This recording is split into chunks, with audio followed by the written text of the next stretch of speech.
কি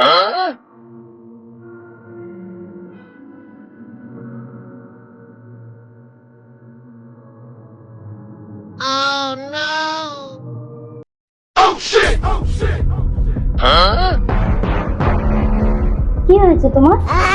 কি আর হবে, যা দিনকাল পড়েছে আজকেরটা ছেলেমেয়েরা বিয়ে হতে না হতেই দিবস হয়ে যাচ্ছে। হ্যাঁ, তা দিবস হবে না?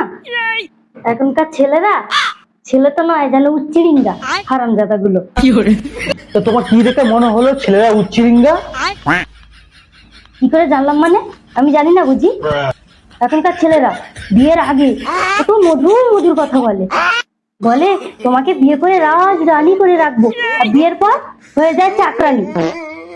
আর বাড়ির বউটা বাদ দিয়ে বাইরে যত মেয়েরা আছে সবাই ভালো, শুধু বউটাই খারাপ। আর মেয়েরা যেন কত ভালো, বিয়ের আগে এমন কথা বলে যে ভাজা মাছ উল্টে খেতে জানে না, আর বিয়ের পর কাটা সমেত মাছ গিলে খাচ্ছে। এই চুপ করো তো, সবসময় শাক দিয়ে মাছ ঢাকে। নিজেরা একটু ভালো হয়, নিজেরা একটা বাইরে থেকে মেয়ে বিয়ে করে নিয়ে এসে তাকে চাকরানি করে রাখে, তার বেলা কিছু না। আরে কোনো কিছু ঢাকার আমি চেষ্টা করছি না, মেয়ে বিয়ের পর যে ব্যবহার করে সেটা যদি বিয়ের আগে করতো তাহলে বিয়ে হতো না আর দিবসও হতো না। বেকার বেকার তোমার আমার ঝগড়া করে লাভ নেই, এক কাপ চা খাও থেকে যাও তো।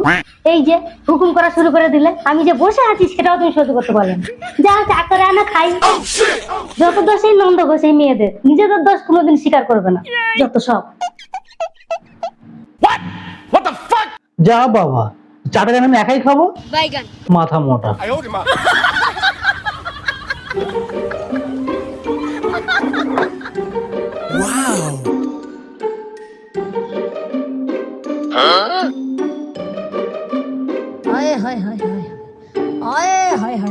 চাটা খেতে কেমন লাগছে বলো তো?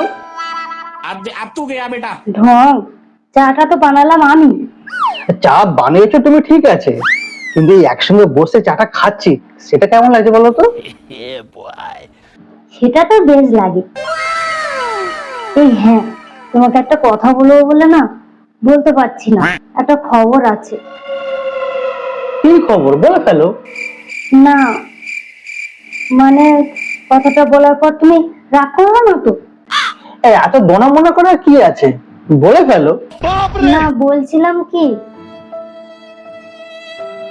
কথাটা বলার পর তুমি আমাকে মারবে না তো?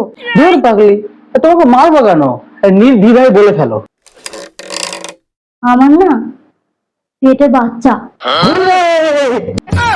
এটা খুশির খবর, তুমি ভয় পাচ্ছিলে কেন? এটা খুশির খবর? তাহলে আমাদের বিয়ের আগেও না এরকম একবার হয়েছিল। আমি বাবাকে বলেছিলাম, বাবা আমাকে মেরেছিল কেন?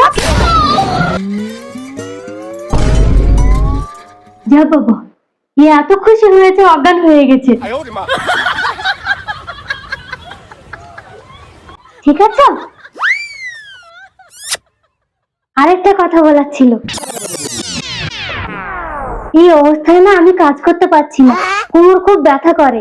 আমাদের কাজের মেয়েটাকে প্রেগন্যান্ট করে দেবে গো। কি বলছো এইসব, তোমার মাথা কি খারাপ হয়ে গেছে? মাথা খারাপ হবে কেন?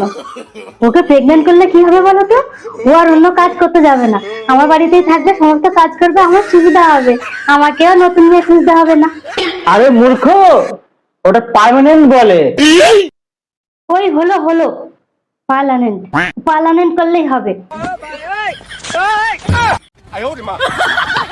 কোন মূর্খের তালে পড়েছি আমি, এবার বুঝতে পারছি ডিভোর্স কেন হয়। ডিভোর্সের অনেক কারণ আছে। আইছে বড় শিক্ষিত।